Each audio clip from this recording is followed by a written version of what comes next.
ഏജസുമായിട്ട് ബന്ധപ്പെട്ടൊരു ചോദ്യമാണ് നമുക്കിവിടെ ഉള്ളത്. The ratio of age of P 4 years ago from now to the age of Q 5 years hence from now is 1:2. Q is 8 years younger to R, whose age 3 years hence from now will be 30. Find the age of P 2 years hence from now. Okay, അപ്പോൾ 3 പേരുടെ ഏജസിനെ പറ്റിയാണ് ഇവിടെ പറയുന്നത്, P Q R. Okay, അതിൽ പിയുടെയും ക്യൂവിൻ്റെയും ഏജസിനെ പറ്റി അവരൊരു ratio പറയുന്നുണ്ട് അല്ലേ. പിയുടെയും ക്യൂവിൻ്റെയും ഒരു റേഷ്യോ അവർ പറയുന്നുണ്ട്, പി ഈസ്റ്റ് ക്യൂ.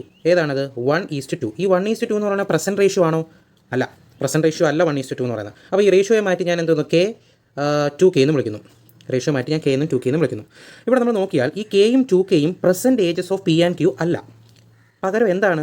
ഈ കെ എന്ന് പറയുന്നത് 4 years എഗോ ആയിട്ടുള്ളതും 2K എന്ന് പറയുന്നത് ക്യൂവിൻ്റെ 5 years ഹെൻസുമായിട്ടുള്ള ഏജസ് ആണ്. അപ്പോൾ ഇതിൽ നിന്ന് നമ്മൾ എന്ത് കണ്ടുപിടിക്കും? പ്രസൻറ്റ് ഏജ് കണ്ടുപിടിക്കും. ഓക്കെ, ഇതിൽ നിന്നും പിയുടെയും ക്യൂയുടെയും പ്രസൻറ്റ് ഏജ് കണ്ടുപിടിക്കും. കെ എന്ന് പറയുന്നത് 4 years എഗോ ആയിട്ടുള്ളതല്ലേ. അപ്പോൾ ഇപ്പോഴത്തെ പിയുടെ വയസ്സ് എന്തായിരിക്കും? എഗോ ആയതുകൊണ്ട് നമുക്ക് എന്ത് ഇപ്പോഴത്തെ വയസ്സ് കിട്ടാൻ K+4 ചെയ്താൽ മതി. അതുപോലെ ക്യൂവിൻ്റെ ഈ 2K എന്ന് പറയുന്നത് 5 years ഹെൻസ് 5 വർഷത്തിന് ശേഷമുള്ള ഏജാണ്. അപ്പോൾ ഇപ്പോഴത്തെ വയസ്സ് കിട്ടാൻ ആ 5 വർഷം എന്ത് ചെയ്യണം? കുറയ്ക്കണം. അപ്പോൾ 2K - 5. അപ്പം K+4 ആണ് present age of P, 2K - 5 ആണ് പ്രസൻറ്റ് ഏജ് ഓഫ് ക്യൂ എന്ന് പറയുന്നത്. ഇനി മൂന്നാമതൊരാളെ പറ്റി പറയുന്നുണ്ടല്ലോ, അയാൾ ആരാണ്? 6. ഇനി ഈ 6ഉം ക്യൂവും ആയിട്ടൊരു ബന്ധം പറയുന്നുണ്ട് അല്ലേ. 6 എന്ന് പറയുന്നത് അല്ലെങ്കിൽ ക്യൂ എന്ന് ക്വസ്റ്റിന് പറയുന്നത് 8 years യങ്ങർ ദാൻ 6 എന്നാണ് പറയുന്നത്. ഓക്കെ, അപ്പോൾ പ്രസൻറ്റ് ഏജ് ഓഫ് ക്യൂ നമ്മുടെ കയ്യിലുണ്ട്. അപ്പോൾ പ്രസൻറ്റ് ഏജ് ഓഫ് ആറിനെ കിട്ടണമെങ്കിൽ എന്ത് ചെയ്യണം?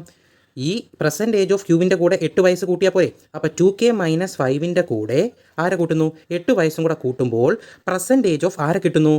6 കിട്ടുന്നു. പ്രസൻറ്റ് ഏജ് ഓഫ് 6 അന്നേരം എത്ര കിട്ടും? 2K + 3. അപ്പോൾ 2K + 3 ആണ് ആരെന്ന് പറയുന്നത്? 6ൻ്റെ പ്രസൻറ്റ് ഏജ് എന്ന് പറയുന്നത്. ഓക്കെ ആണല്ലോ. ഇനി നമ്മൾ ക്വസ്റ്റ്യൻ തുടർന്ന് വായിക്കുമ്പോൾ നമുക്കൊരു കാര്യം മനസ്സിലാകും. ഈ 6ൻ്റെ ഏജിൻ്റെ കൂടെ 3 വയസ്സും കൂടെ കൂട്ടുമ്പോൾ R whose age 3 years hence from now will be 30 years. അതായത് ഇപ്പോഴുള്ള ഈ പ്രസൻറ്റ് ഏജായ 6ൻ്റെ കൂടെ പ്രസൻറ്റ് ഏജായ 2K + 3 എന്ന പ്രസൻറ്റ് ഏജ് ഉള്ള 6ൻ്റെ കൂടെ അവന് 3 വയസ്സും കൂടെ കൂടുമ്പോൾ അവൻ്റെ പ്രായം എത്രയാകും? 30 വയസ്സാകുമെന്ന് പറയുന്നു. അപ്പോൾ ഇതൊരു ഇക്വേഷനാണ്. ഈ ഇക്വേഷനിൽ നിന്ന് നമ്മൾ എന്ത് കണ്ടുപിടിക്കാൻ പോകുന്നു? കെയുടെ വാല്യൂ കണ്ടുപിടിക്കും. കെയുടെ വാല്യൂ 2K = 30 - 6. അപ്പോൾ K = ഇതിൽ നിന്ന് നമ്മൾ K കണ്ടുപിടിക്കുമ്പോൾ എത്ര കിട്ടും? 24/2. 24/2 എന്ന് പറയുമ്പം 24/2 = 12 എന്ന് കിട്ടും. ഓക്കെ, അപ്പോൾ കെയുടെ വാല്യൂ നമുക്ക് 12 എന്ന് കിട്ടി. ഓക്കെ, നമുക്ക് കണ്ടുപിടിക്കേണ്ടത് പിയുടെ ഏജാണ് അല്ലേ. പിയുടെ age of P 2 years hence from now ആണ്. അപ്പോൾ പ്രസൻറ്റ് ഏജ് ഓഫ് പി എത്രയാണ്?